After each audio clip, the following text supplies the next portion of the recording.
Hello, you're on the Ruslan Belov channel, and today we'll discuss the situation in Ukraine as of May 8th, 2025.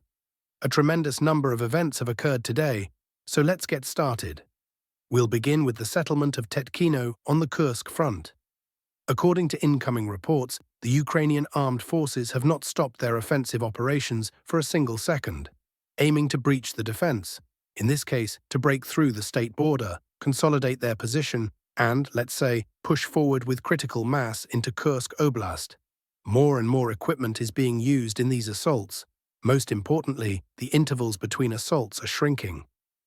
If we recall the first days of the offensive, there was only one assault per day, meant for demining and clearing Dragon's Teeth obstacles. But now, on what seems to be the third or fourth day of the offensive, the intervals are getting shorter and shorter. More and more equipment is being deployed in these offensive operations. At the same time, more and more of this equipment is being destroyed by the Russian army, by helicopters, aircraft, and soldiers. As for Tetkino, there has been a minor adjustment to the front line. Let me remind you that yesterday, footage from objective surveillance was published, showing Chapayev Street in the southwestern part of the settlement. In this footage, we can see FAB bombs striking Ukrainian armed forces positions. By yesterday, most cartographers had marked slight adjustments in this part of the settlement. And a little later, some pro-Russian sources reported that by the end of May 7th, the Russian army had completely cleared all houses and streets along Chapayev Street and restored control. However, today, new objective surveillance footage suggests the opposite. Here, we can observe artillery strikes on Ukrainian positions along the railway and near the train station. This means we are seeing, albeit slow, gradual advances by Ukrainian units in the southwestern part of the settlement. Of course, these are likely not the speeds the Ukrainian command had hoped for, but at the very least, all these videos, all this footage, tells us that heavy fighting is ongoing along the state border and in the southwestern part of Tetkino. The Ukrainian side continues to ramp up the intensity of strikes and offensives, with more and more equipment being committed to this push. Additionally, today there are reports that the Ukrainian armed forces struck the settlement of Glushkovo with HIMARS. This, in a way, crosses a red line and represents a serious escalation, especially during the May holidays and the supposed May truce. If we talk about the strikes in general and how the Russian side is responding, we can look at this map. And this map will answer all our questions. Ukraine is completely shaded in black, meaning there are no air raid alerts, no missiles or drones in the air. Yet at the same time, we see that certain Ukrainian units, and by the way, today it was reported that these are mostly foreign units, foreign volunteers or mercenaries, are actively operating in this direction and striking Glushkovo. Now let's move to the Sumy sector of the front. Generally, if we're talking about any adjustments today, most analysts, bloggers, and military experts add a small note that all these adjustments and advances were achieved by Russian units before the truce began. As for the Sumy direction, according to various cartographers, the Russian armed forces have managed to slightly expand their zone of control between Oleshnya and the settlement of Lochnia. This information comes from neutral mapping sources today. It's a minor advance. A few tree lines have come under their control, and overall, the Russian army is gradually encircling Lochnia, approaching it from the northeast. Next, we move to the Kupiansk sector, the Kharkiv front. Let's start with Kharkiv. Today, the pro-Ukrainian mapping service Deep State made a small adjustment. According to their data, over the past few days, Ukrainian forces have been conducting counterattacks in the Liptsy direction. And as a result of the latest counterattack, the Ukrainian armed forces have regained control over a certain forested area. However, there is no objective surveillance footage yet to confirm this. Then we move to the Lyman direction, the southern Kupiansk sector. There are adjustments here, and again, according to various authors, bloggers, and military experts, all these adjustments and advances were achieved before the truce began. Let me remind you that just yesterday, the Russian Ministry of Defense reported in its daily briefing that the West group of forces had completely cleared the settlement of Lipova. Based on this report, most cartographers and experts made adjustments and notes in their records. But today, new information suggests that after clearing Lipova, Russian units have expanded their zone of control and have nearly encircled, approaching from the northwest, a settlement called Zelenaya Dolina, Green Valley. This is the adjustment some experts are proposing today. Slightly to the north, near the settlement of Makievka, the map has also undergone adjustments. Today, Russian sources published objective surveillance footage showing Russian assault troops advancing on foot, without vehicles, ATVs or motorcycles, crossing open fields under Ukrainian artillery fire to seize another Ukrainian stronghold. In the latest frames of this video, we can see Russian assault troops clearing a tree line. Based on this footage, most cartographers have made slight adjustments to their maps. What we're seeing here are gradual attempts to straighten the front line west of Novoye and Makievka, with the goal of consolidating Russian positions opposite settlements like Druzhelyubka and Olgovka. Next, we move to the Seversk sector, where the Russian armed forces continue advancing in heavy fighting toward the settlement of Seversk. Regarding the Kremeni forests, Russian sources have published yet another, perhaps the 100th episode of objective surveillance footage showing strikes by the Solntsepiok thermobaric system on the Serebryansk forestry. This is a highly powerful weapon. Although the map hasn't been adjusted here yet, there does appear to be some forward movement. We're waiting for additional confirmation, but it's possible that Russian units may soon reach the Seversky Donets River itself. As for settlements, today brings another adjustment near Verkhnekamenskoye. Let me remind you that over the past few days, the Russian army has been advancing very aggressively here. Literally every day or two, we see new frontline adjustments. This offensive is of critical importance, even if progress is slow. Looking at the entire line of contact and the history of the special military operation, the Seversk sector remains the most challenging and difficult terrain for Russian forces. Thus, even these minor advances from Belogorovka, Zolotarevka, and Verkhnekamenskoye towards Seversk, Verkhnekamenskoye, and Serebryanka represent a massive achievement for the units pushing forward. Over the past 24 hours, Russian forces have nearly fully enveloped Verkhnekamenskoye in a semi-encirclement.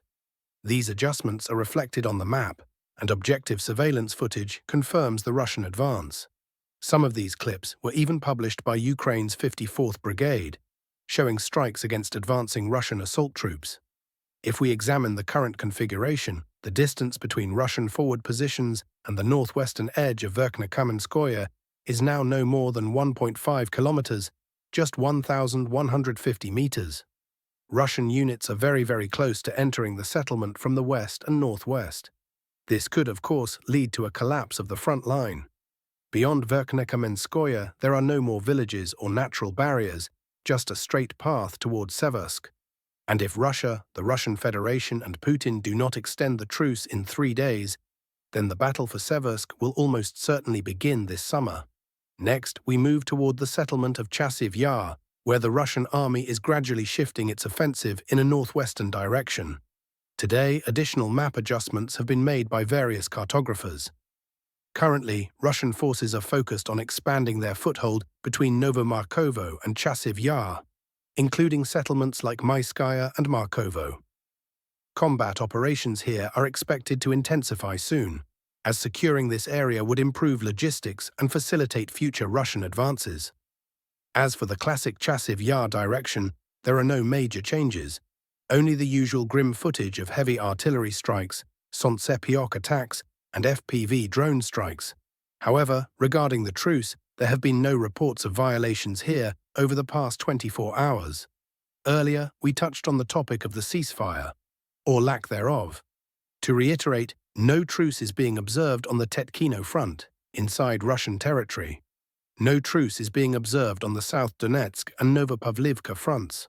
We'll get to these shortly. As for Chasiv Yar, there may still be low-intensity combat, but no major reports have surfaced. Moving to the Klebanbik direction, before the truce began, Russian units managed to expand their zone of control around Novopavlivka, Novopoltavka, Novoalenovka, Tarasovka, and the settlement of Alexandropol. Regarding the latter, even pro-Ukrainian cartographers now confirm full Russian control. Ukrainian forces have withdrawn from Alexandropol and are attempting to establish a new defensive line along Zarya, Hanatovka, and Staromykolaivka. However, organizing this defense will be extremely difficult.